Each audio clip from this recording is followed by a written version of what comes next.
Hello friends, welcome to Gate Smashers. आज का question है आइगन वैल्यू और आइगन वेक्टर में से। सबसे पहले स्टेटमेंट रीड करते हैं। For the matrix P, this is the matrix given to us, one of the eigen value is -2, which of the following is a eigen vector. हमारे पास यहाँ पे चार ऑप्शंस हैं, हमें वैलिड आइगन वेक्टर्स को यहाँ पे निकालना है। तो गाइस, क्वेश्चन स्टार्ट करने से पहले मैं आपको थोड़ा सा ओवरव्यू दे देता हूँ कि लीनियर अलजेब्रा में 3 पॉइंट्स जो है, 3 टॉपिक सबसे इंपॉर्टेंट है। Rank of the matrix, set of homogeneous equation and eigen value and eigen vector. और आपको इसके बहुत सारे क्वेश्चंस मिलेंगे, पुराने प्रीवियस ईयर गेट में आए हुए हैं। तो आइगन वैल्यू में ऐसा नहीं है कि सिर्फ आपको न्यूमेरिकल आने चाहिए, इनसे थ्योरेटिकल कॉन्सेप्ट भी है। मतलब इनमें थ्योरी के जो छोटे छोटे पॉइंट्स हैं, उन पॉइंट्स को या आप कह सकते हो उनकी प्रॉपर्टीज हैं, वो प्रॉपर्टीज भी आपको याद रखनी है कि सम ऑफ आइगन वैल्यूज क्या होते हैं या प्रोडक्ट ऑफ आइगन वैल्यूज क्या होते हैं। वो पॉइंट्स भी आपको डेफिनेटली याद करके जाने हैं। तो सबसे पहले अगर हम बात करें, जो गिवन मैट्रिक्स है ये ट्रायंगुलर मैट्रिक्स है, अपर ट्रायंगुलर।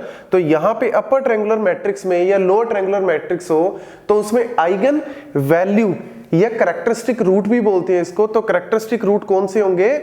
हमेशा वो डायगोनल एलिमेंट्स होते हैं। तो यानी यहां पे अगर हम आइगन वैल्यूज की बात करें तो आइगन वैल्यूज आपको कैसे निकालने हैं? वो बाय डिफॉल्ट क्या होते हैं? आपके डायगोनल एलिमेंट्स। तो कौन कौन से बनेंगे? 3, -2, 1। ये सिर्फ अपर और लोअर ट्रायंगुलर में। अदरवाइज आपको कैरेक्टरिस्टिक इक्वेशन जो है a minus lambda is equal to 0 determinant निकाल के उससे हम निकालते हैं, बट यहाँ पे आप डायरेक्ट निकाल सकते हो। और वैसे भी हमें निकालने की जरूरत नहीं, बिकॉज क्वेश्चन में ऑलरेडी दिया है कि one of the eigen value is -2। Yes, one of the value is -2।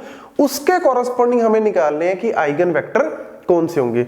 तो जैसा कि मैंने अभी बताया, क्या इक्वेशन है? Characteristic equation a minus lambda i is equal to 0। These are the vectors. तो a माइनस लैम्डा i अगर हम निकालें, यहाँ पे क्या आएगा? This 3 minus lambda -2 2, this is 0 -2 minus lambda 1 and 0 0 1 minus lambda. So this is the value. और यहाँ पे x1 x2 and x3, x1 x2 x3 is equal to 0। तो यहाँ पे हमारे पास जो गिवन इक्वेशन है उसके कॉरस्पॉन्डिंग हम इनकी वैल्यूज को पुट करते हैं, तो ये हमारे पास वैल्यू बनी। अब इसमें लैम्डा जो है वो क्या है? Eigen value. तो हमें जनरली 3 के कॉरस्पॉन्डिंग -2 और 1 के कॉरस्पॉन्डिंग आइगन वैल्यूज के कॉरस्पॉन्डिंग हम आइगन वेक्टर को निकालते हैं। आइगन वेक्टर या कैरेक्टरिस्टिक वेक्टर भी बोल देते हैं इसको। लेकिन क्वेश्चन में हमें -2 के कॉरस्पॉन्डिंग निकालने हैं, तो हम डायरेक्ट -2 के कॉरस्पॉन्डिंग निकालते हैं। तो अगर हम -2 की वैल्यू पुट करते हैं तो ये क्या बन जाएगा? 3 माइनस -2, तो प्लस बन गया, दैट इज व्हाट 5।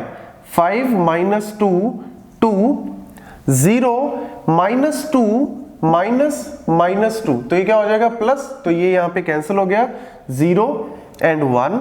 और यहाँ पे 0 0 1 minus -2 which is 1 plus. So this is what 3। तो ये यहाँ पे हमारे पास वैल्यू लैम्डा की पुट करने के बाद ये आंसर आ रहा है, इज इक्वल टू 0। बस अब इन इक्वेशंस को हम यहाँ पे इक्वेशंस को फाइंड आउट करते हैं। तो इक्वेशन क्या बनी पहली? अगर हम इसको मल्टीप्लाई करते हैं इसके साथ, तो एक बन गया 5x1, this will be multiplied with x1, this will be multiplied with -2x2 plus 2x3। 5x1 minus 2x2 plus 2x3 is equal to 0. This is the first equation. Second equation is 0 into x1 0, 0 into x2 0, 1 into x3 is equal to 0. तो x3 is equal to 0. Third equation 0 into x1 0, 0 into x2 0, 3 into x3, 3 into x3 is equal to 0, जिसको आप x3 is equal to 0 ही बोल सकते हो। तो ये दोनों equations तो आपकी क्या आई? बराबर ही आ गई। अब आपको फाइंड करना है यहाँ पे x1 x2 और की वैल्यू जो है यहाँ पे फाइंड करनी है। तो उसके लिए हम सिंपली क्या करते हैं, हमें एक वेक्टर तो पता लग गया कि x3 की वैल्यू तो क्या आएगी? 0। लेकिन x1 और x2 में फाइंड आउट करने के लिए हम x1 या x2 में से किसी को भी k पुट कर देते हैं।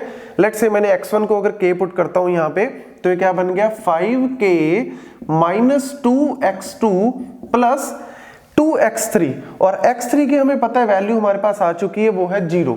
तो 0 पुट कर देते हैं, is equal to 0, because 2 into 0 is 0। 5k minus 2x2 is equal to 0। तो इसको 5k is equal to 2x2 where x2 is equal to 5/2k। ये यहाँ पे हमारे पास इक्वेशन जो है वो आ रही है। तो फाइनली ये जब हम इसमें वैल्यूज को पुट करते हैं तो ये क्या बन गई हमारे पास पूरी इक्वेशन, ये बन गई है कि हमारे पास x1 की वैल्यू क्या आई, यहाँ पे अगर हम पुट करते हैं x1 की वैल्यू आई हमारे पास k, जो हमने अभी यहाँ पे अज्यूम की थी, उसके कॉरेस्पॉन्डिंग x2 की वैल्यू क्या आ गई 5/2k एंड x3 की वैल्यू हमारे पास क्या आ रही है 0। तो इसको अगर मैं ऐसे लिखूं x1 रेशियो x2 x3 तो ये क्या बन रही है k 5/2k 0। तो this is how you have to solve. अब इसमें से हम k को मतलब k को अगर हम यहाँ पे कॉमन ले लेते हैं तो ये क्या बन गया 1 5/2 0। तो 1 5/2 0, ऑल्दो यहाँ पे डायरेक्ट कोई नहीं मिल रहा बिकॉज वैसे भी यहाँ पे रेशियो में है 5/2। तो इसको अगर हम पूरे को 2 से मल्टीप्लाई कर दें, लेट्स से इसको अगर हम 2 से मल्टीप्लाई कर दें तो 1 into 2 क्या बन जाएगा 2, 5/2 into 2 करोगे तो क्या बन जाएगा 5 और 0 को मल्टीप्लाई करोगे 2 से तो क्या रहेगा 0। तो फाइनल में आपका आंसर क्या आ रहा है 0 2 5 एंड 0 2 5 एंड 0। तो x1 जो है आपका क्या बना 2, x2 आपका बना 5, x3 बना आपका 0। ये हमने निकाला है -2 के कॉरेस्पॉन्डिंग और यही हमें जो है वो क्वेश्चन में पूछा हुआ है। तो डी आपका जो है यहाँ पे राइट आंसर बन रहा है। तो गाइज बड़े ही ध्यान से इस टाइप के क्वेश्चन करना। और मैथ में मैं आपको पर्सनली बताना चाहता हूँ अपने एक्सपीरियंस से कि जितने भी प्रीवियस ईयर के क्वेश्चंस हैं वो सारे के सारे सॉल्व करके जाना, आपको बहुत ज्यादा बेनिफिट मिलेगा। तो गाइज अगर आपको ये वीडियो पसंद आए तो प्लीज इसको लाइक करें, ज्यादा से ज्यादा शेयर करें and please subscribe my channel. Thank you.